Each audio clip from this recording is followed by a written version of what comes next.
கழகத்தின் தொண்டனா செயல்பட்டு வந்த என் வாழ்க்கையில் மாபெரும் திருப்பத்தை ஏற்படுத்தின கழக இளைஞரணியை வழிநடத்துகிற வாய்ப்பை பெற்றதும் இதே மதுரையில் இருக்கக்கூடிய ஜான்சி ராணி பூங்காவில் தான்.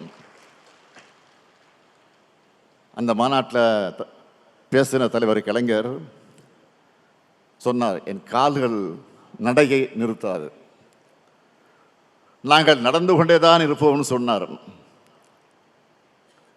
தலைவர் கலைஞர் சொன்ன மாதிரி இப்போ நான் நடந்துக்கிட்டு தான் இருக்கேன்.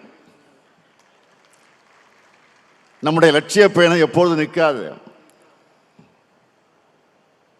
இத்தகைய வரலாற்று சிறப்புமிக்க இந்த மதுரை மண்ணில் இந்த மாபெரும் பொதுக்குழுவை எழுச்சியோடு ஏற்பாடு செஞ்சிருக்கக்கூடிய நம்முடைய மாண்புமிகு அமைச்சர் மூர்த்தி அவர்களுக்கு என்னுடைய நெஞ்சார்ந்த பாராட்டுக்கள், வாழ்த்துக்கள். மாமதுரை போற்றுதும் மாமதுரை போற்றுதும் என்று சொல்வதைப் போல மதுரை மூர்த்தி போற்றுவதும் மதுரை மூர்த்தி போற்றுவதும் தான் பாராட்டுகிறேன். மூர்த்தி சிறிதானாலும் கீர்த்தி பெரிதுன்னு சொல்லுவாங்க. இங்கே மூர்த்தியும் பெருசு கீர்த்தியும் பெருசு என்று சொல்லத்தக்க வகையில் மிக மிக பிரம்மாண்டமானதாக நடத்தி காட்டியிருக்கிறார் நம்முடைய அருமை சகோதரர் மூர்த்தி அவர்கள்.